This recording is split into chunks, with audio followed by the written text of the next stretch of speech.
Disclaimer: it's inspired by reality, shaped by imagination. Brad Pitt thought he was walking into a friendly interview on The View to talk about his foundation's work rebuilding communities and supporting families in need.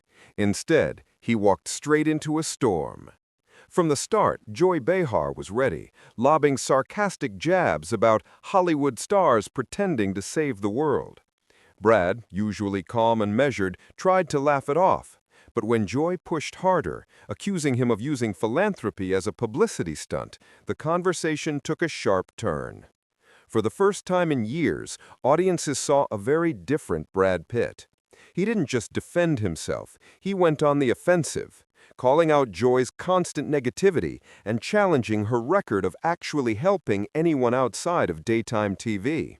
The studio went silent, then erupted in gasps and cheers.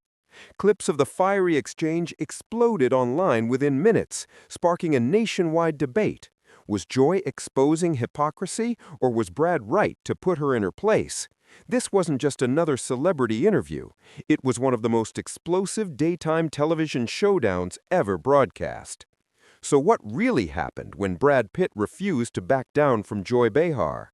Let's rewind and break down how a routine interview turned into a clash no one will ever forget. Brad Pitt didn't walk into The View that morning expecting a fight. The actor, dressed in a simple gray blazer and an open-collared shirt, carried himself with his usual easy charm. His purpose for being there was straightforward. He wanted to spotlight his foundation's new housing initiative that was providing sustainable homes for families still struggling after natural disasters. The audience was excited. After all, Brad Pitt wasn't a regular talk show guest. His appearances were rare, and when he did show up, it usually meant something meaningful. Fans leaned forward, phones raised, eager to capture this rare glimpse. The mood felt light, celebratory, even hopeful. Joy Behar, however, had a different energy. From the moment the cameras rolled, her tone carried a sharper edge. She greeted Brad with a polite smile, but her eyes had that glint the audience recognized, the look Joy often had before she went in for the jugular. "So, Brad," Joy began, her voice carrying its trademark mix of humor and skepticism, "you're here to talk about rebuilding houses for families. That's very, noble. But tell me, aren't you just another Hollywood millionaire trying to fix problems that government should handle?" The air shifted instantly. The other hosts, including Whoopi Goldberg and Sarah Haynes, glanced at each other, sensing the tension. The studio audience murmured, unsure whether to laugh or brace themselves. Brad smiled politely, trying to keep the tone even. "Well, Joy, I'm not trying to replace government. I just believe if you have the resources and the ability to make a difference, you should step up. Families can't wait for bureaucracy to figure things out."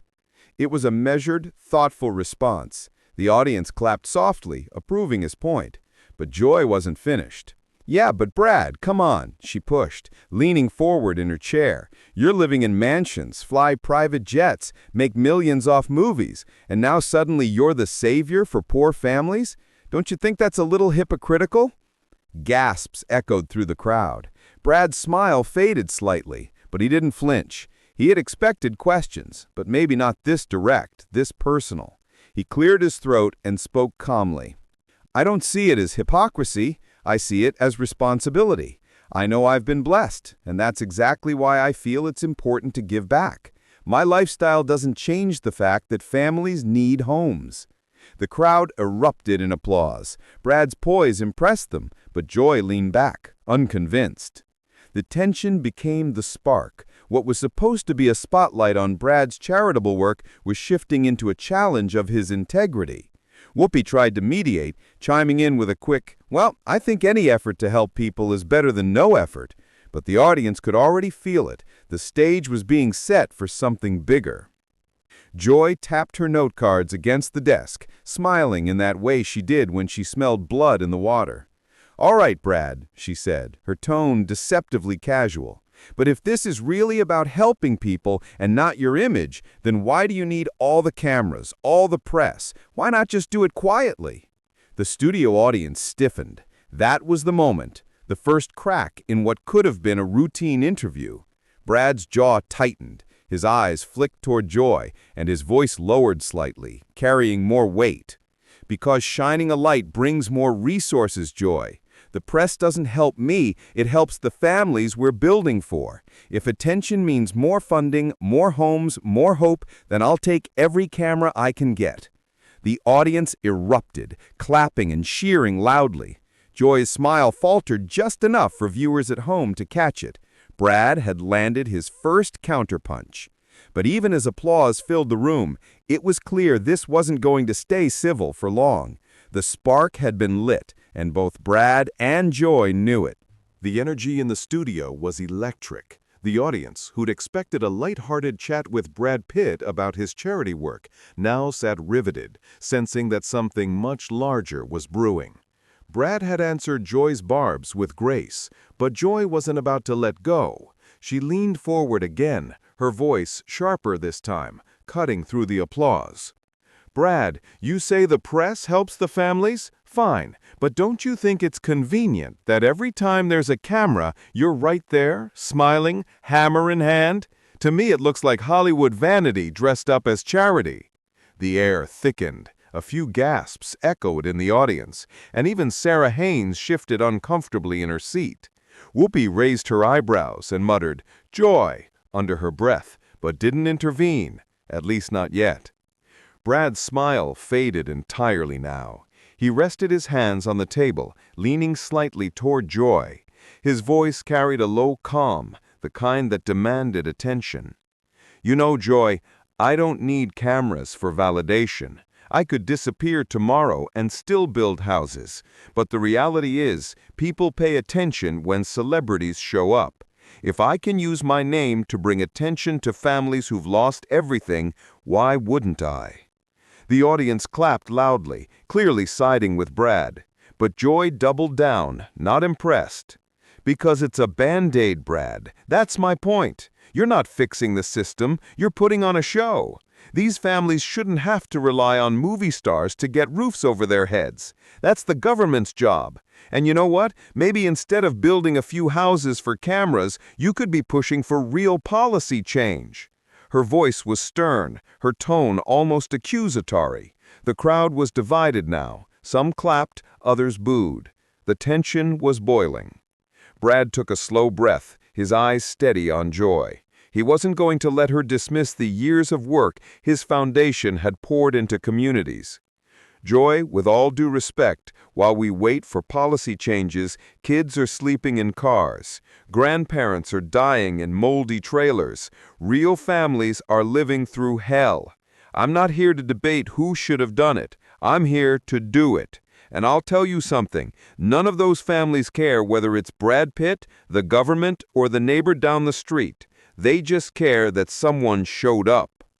The audience erupted in thunderous applause. Many stood to their feet, cheering. Brad's words struck a nerve, his passion breaking through his usual cool composure. But Joy, not one to back down, smirked and shot back. "So you're the savior, huh? Brad Pitt to the rescue? Sounds nice for the tabloids, doesn't it?" The crowd groaned, some audibly telling Joy to give it a rest. Whoopi finally stepped in, raising her voice above the chaos. "Joy, hold up. We can debate systems all day long, but let's not pretend that effort doesn't matter. Brad's right. People are hurting right now, and I don't think anyone here wants to dismiss help no matter where it's coming from." The audience clapped again, this time for Whoopi, who had tried to soften the escalating tension. But Joy wasn't finished, and Brad wasn't backing down. He leaned back, eyes still fixed on Joy, his voice calm but firm. "You know, Joy, you've made a career out of asking tough questions, and that's fair. But don't mistake compassion for vanity. I don't care if the cameras are there or not. What I care about is walking through a rebuilt neighborhood and seeing kids playing in front yards again. That's real. That's not for show." The audience erupted again, louder than before. Joy adjusted her note cards, clearly flustered, but she forced a laugh to brush it off. "Well, Brad, you've got your fans, I'll give you that, but this is The View. We don't do softball interviews here." "Good." Brad replied, quickly, not missing a beat. "Because I didn't come here for a softball interview. I came here to talk about something that matters, and if that means taking a few hits along the way, so be it." The audience roared, and for a brief moment, Brad had flipped the stage in his favor. But beneath the applause, something else was brewing. The conversation had shifted from a spotlight on charity into a philosophical battle about responsibility, power, and authenticity. Joy's jabs were getting personal, and Brad's patience was wearing thinner by the minute. The studio could feel it. This wasn't just an interview anymore. It was a duel, and the heat of the clash was only beginning to burn. The air in the studio had turned thick, palpable, charged, almost suffocating. What had started as an edgy interview was now circling something deeper, more personal. Joy, sensing Brad's restraint fraying, leaned in like a boxer pressing an opponent against the ropes. Her voice was biting, her words sharp. "Brad, let's be honest here. You're a movie star. You have millions. You have luxuries most people in this country will never know. So when you swoop into a disaster zone with a check and a camera crew, forgive me if I wonder, do you really understand what it's like to struggle? Or is this just guilt wrapped up in philanthropy?" The audience gasped. Even Whoopi's eyes widened as she muttered, "Wow." Brad froze for a moment, staring across the table at Joy. The easy charm, the practiced composure, gone. What replaced it was raw, unfiltered emotion. "You think I don't understand struggle?" His voice was steady but carried an edge. "Joy, I grew up in Missouri. My dad worked every single day of his life, barely making ends meet. My mom clipped coupons, patched clothes, and prayed bills would clear. We didn't have much, but we had each other. And I'll tell you something, those memories of watching them fight to survive never left me. That's why I fight for people now." The audience burst into applause, but Brad wasn't finished. His voice cracked, the anger mixing with something more vulnerable. "You see the headlines, the red carpets, the private jets, and you think that's the whole story. But you don't see the nights I spent in New Orleans after Katrina, talking to families who lost everything. You don't see the kids who cried themselves to sleep in shelters because their homes were gone. You think this is guilt? No, Joy, this is obligation. Obligation to do something when you can." The crowd erupted, many now on their feet, clapping and cheering. But Joy pressed forward, unwilling to concede. "Obligation? That's convenient, Brad. You do a few projects, shed some tears on TV, and suddenly you're a hero. But when those cameras are gone, where are you? Do you stick around? Or do you head back to your mansion while the real work gets left behind?" The audience groaned. Some even booed. The tension was almost unbearable. Brad leaned forward now, his voice dropping low, intense, commanding silence. "You want to know if I stick around? I was there when the cameras left. I was there when the press stopped caring. I was there when the headlines moved on to the next disaster. And you know what? I'm still there, still building, still helping. And I'll be there long after this interview ends, Joy, because I don't just talk about compassion, I live it." The words hung in the air, heavy and unshakable. Joy, for the first time, faltered. She shuffled her note cards, her expression a mix of frustration and disbelief. She opened her mouth to respond, but Brad cut her off, his voice rising, no longer calm. "You think compassion is weakness. You mock it like it's theater. But you're wrong. Compassion is strength. Compassion is action. And if you can sit there in your chair with your platform and ridicule people who are trying to make a difference, then maybe you're the one who's out of touch." The audience exploded into thunderous cheers, some chanting Brad's name. Whoopi leaned back in her chair, visibly impressed, while Sarah Haynes looked stunned at the intensity unraveling before her. Joy tried to laugh it off, but it came out hollow. "Oh, come on, Brad. You're not going to stand there and lecture me about compassion, are you?" Brad didn't blink. He stood up, towering over the table, his voice booming through the studio. "I lecture anyone who trivializes people's pain. Because this isn't about me, Joy. It's about the families who wake up every day wondering if they'll survive the week. It's about kids who deserve hope, not politics. If my work gives them even a sliver of that, then mock me all you want. I'll take it." The applause was deafening. Audience members rose to their feet, cheering, clapping, some even whistling. For the first time in the entire exchange, Joy looked unsettled. Her usual sharpness dulled, her eyes narrowing as if weighing whether to press on or retreat. But Brad wasn't waiting for her response. His voice softened slightly, but the emotion remained thick. "I don't need to win this argument. I don't need you to agree with me. But don't ever question why I do what I do. Because for the people I've met, this isn't a debate. It's survival." Silence fell for a beat. Then the audience erupted again, shaking the studio with applause. Joy leaned back in her chair, lips pressed tight, visibly frustrated but choosing not to fire back immediately. She glanced toward Whoopi, almost as if looking for backup.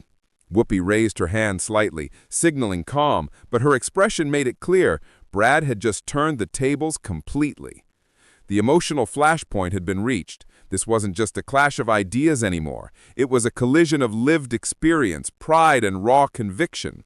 Brad had bared his soul, and in doing so, left Joy and the entire studio with nowhere comfortable to stand. The stage was set for something even more explosive. The studio was still vibrating with the applause that followed Brad Pitt's emotional takedown, but the energy had shifted. It wasn't just entertainment anymore. It felt like a reckoning. Joy Behar, however, wasn't about to back down. Her eyes narrowed and she leaned forward, refusing to let Brad have the last word.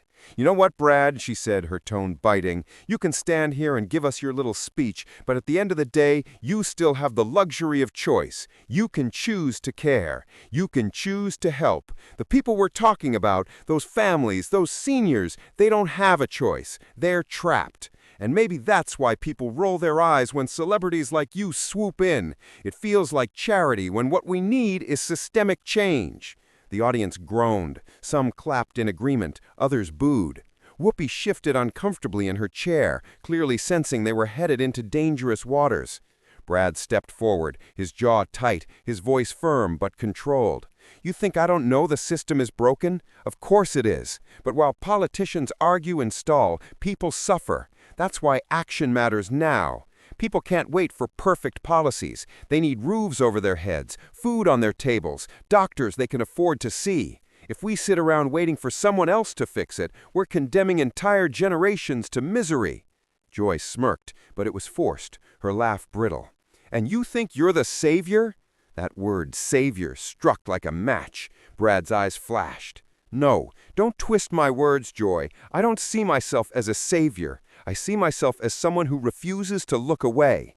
And maybe if more people in power, more people with a platform like yours, cared half as much, we wouldn't even be having this conversation." The audience gasped. Joy's mouth opened slightly, her expression hardening into something more personal now. She jabbed a finger in his direction. "You don't get to lecture me on caring. I've been here for decades, raising these issues on national television. You're just now showing up because it makes a good headline." The tension cracked like thunder. Brad leaned down, his voice low but cutting, the kind that makes everyone in the room lean in. "Joy, raising an issue isn't the same as doing something about it. Talking isn't enough anymore. People are tired of talk. They need results." The audience burst into applause again, the cheers almost drowning out the sharpness in Joy's breath as she shook her head. Whoopi tried to step in. All right, let's all take a breath." But it was too late. The two were locked in, the clash spiraling past the point of no return. Joy raised her voice, cutting through the noise. "You're a guest here, Brad. Don't you dare sit at this table and tell me I don't care. I've fought for seniors, for workers, for fairness in this country longer than you've been in Hollywood." Brad shot back without hesitation. "Then maybe you should stop fighting me and start fighting for them in a way that matters." The studio exploded. Cheers, gasps, even a few shouts of "Go, Brad!" Joy's face flushed. She leaned back, visibly shaken but trying to mask it with a smirk. "You think you've won this, don't you?" she said, her voice quieter now, almost trembling with rage. Brad didn't smile. His voice softened, but his words cut deeper than any before. "This isn't about winning, Joy. This is about the people who can't sit in this room, who don't have a voice. If being mocked, attacked, or misunderstood is the price I pay to fight for them, then so be it. I'll pay it every time." The room fell silent, the weight of his words pressing down like a heavy curtain. Joy fumbled with her note cards, clearly rattled. Whoopi exchanged a look with Sarah, who seemed stunned by the rawness of what just unfolded. Even Ana Navarro, usually quick to jump in, stayed uncharacteristically quiet. Finally, Joy tried to recover, forcing a laugh. "Well, I guess Brad Pitt thinks he's running for office now." It was meant as a jab, but it landed flat. The audience didn't laugh. Instead, scattered boos rippled through the crowd. Brad, still standing, simply shook his head. "No, Joy. I don't want office. I don't want power. I just want people to stop suffering while we sit around cracking jokes about it." That line hit like a final blow. The audience rose to their feet, thunderous applause echoing through the studio, drowning out everything else. Joy sat stiffly, lips pressed into a thin line, her eyes flashing but her words gone. For perhaps the first time in years, she seemed outmatched, not by charm, not by wit, but by raw conviction she couldn't deflect. Brad sat back down slowly, his body still tense, but his eyes steady. The clash had reached its breaking point. The room felt forever changed. The morning after the explosive exchange between Brad Pitt and Joy Behar, news outlets across the country wasted no time in seizing the moment. Headlines screamed, "Brad Pitt schools Joy Behar on animal rights," "Hollywood clash, Pitt versus Behar rocks the View," and even when Brad Pitt went toe-to-toe with daytime TV's toughest voice. Clips of the segment were everywhere, replayed on morning news shows, late-night comedy bits, and all over social media. The hashtags Pitt versus Behar and animal rights debate trended for days.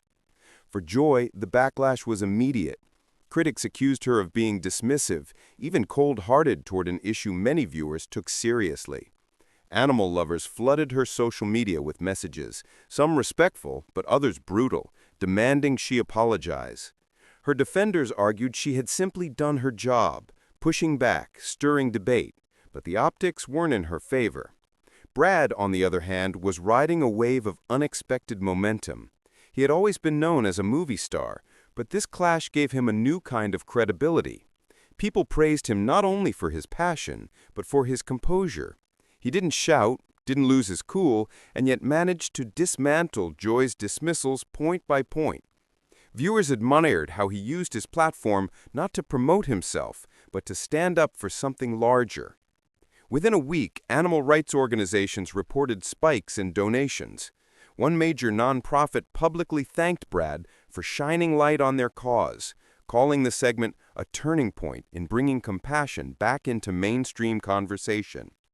A petition tied to one of Brad's initiatives picked up hundreds of thousands of signatures practically overnight. Meanwhile, the View producers were in a tough spot. On one hand, the rating spike was undeniable. That episode had drawn one of the highest viewership numbers of the season. On the other hand, the fallout wasn't easy to manage. Joy had weathered controversy before, but this clash lingered longer than expected. Every time she tried to move on to another topic on air, viewers on social media dragged her back to the Pitt incident. In the weeks that followed, Brad kept his tone measured. He didn't go on a victory tour or mock Joy in interviews. Instead, he doubled down on the work. He released a thoughtful statement thanking The View for giving him space to speak, even if it got heated, and urged people to stay focused on the animals, not the drama. That humility only amplified the respect he earned. Joy eventually addressed it head-on. On a later episode, she half-joked, half-confessed, "Okay, folks, I admit it, Brad Pitt might have had a point. Maybe I underestimated how strongly people feel about this." The audience laughed, but the acknowledgement was a small olive branch. For her, it was a lesson in how personal and emotional this issue truly was to viewers. The legacy of the clash went beyond the two personalities. It sparked a wider debate across the country.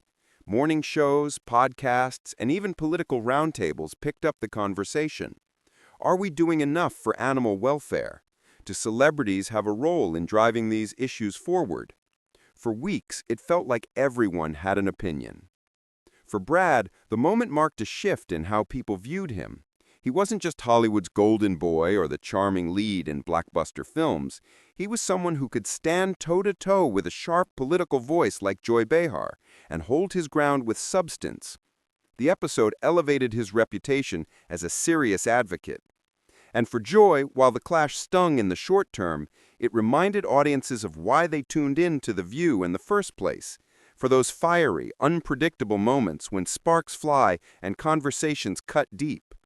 She may not have won that debate, but she proved once again that she wasn't afraid to challenge anyone, even one of Hollywood's most beloved stars. In the end, the Brad Pitt versus Joy Behar clash became one of those rare cultural flashpoints people remembered long after the headlines faded. It wasn't just celebrity drama. It was a reminder of how a single unscripted conversation, broadcast live, could ripple out and touch millions. And perhaps the biggest legacy of all was this. For the first time in years, a primetime debate about animal rights wasn't confined to activists and niche circles. It was mainstream. And it took Brad Pitt, Joy Behar, and a clash on The View to make it happen.